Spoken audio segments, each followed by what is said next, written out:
दरम्यान बजेटमधील तरतुदीवरून अनिल देशमुख यांनी महायुती सरकारवर हल्लाबोल केला आहे। दिल्ली वाऱ्या करण्यापेक्षा निधी मागितला असता तर बरं झालं असतं असं देशमुख म्हणाले। महायुतीच्या नेत्यांनी राज्याला न्याय मिळावा म्हणून प्रयत्न करावा असा सल्लाही त्यांनी दिलाय। तर केंद्राच्या नेत्यांसमोर सतत शेपूट घालू नये असंही अनिल देशमुख म्हणाले। सत्ता टिकवण्यासाठी बिहार आंध्रला झुकतं माप दिल्याचा आरोप त्यांनी केला।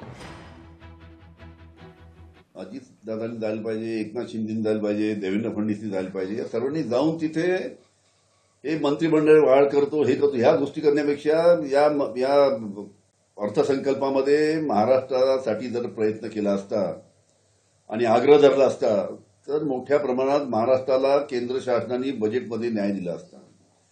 पण महाराष्ट्राच्या बाबतीत केंद्र सरकारने महाराष्ट्रातील जनतेच्या तोंडाला पानं पुसलेली आहेत। केंद्रातील नेत्यासमोर शेपूट टाकू नये, आपली आग्रहाची मागणी महाराष्ट्रासाठी त्यांनी ठेवली पाहिजे। ती ठेवली नाही त्यांनी, त्याच्यामुळे अर्थसंकल्पामध्ये महाराष्ट्राला न्याय मिळाला नाही। लोकशाही मराठी ऐका, पहा, जागरूक रहा।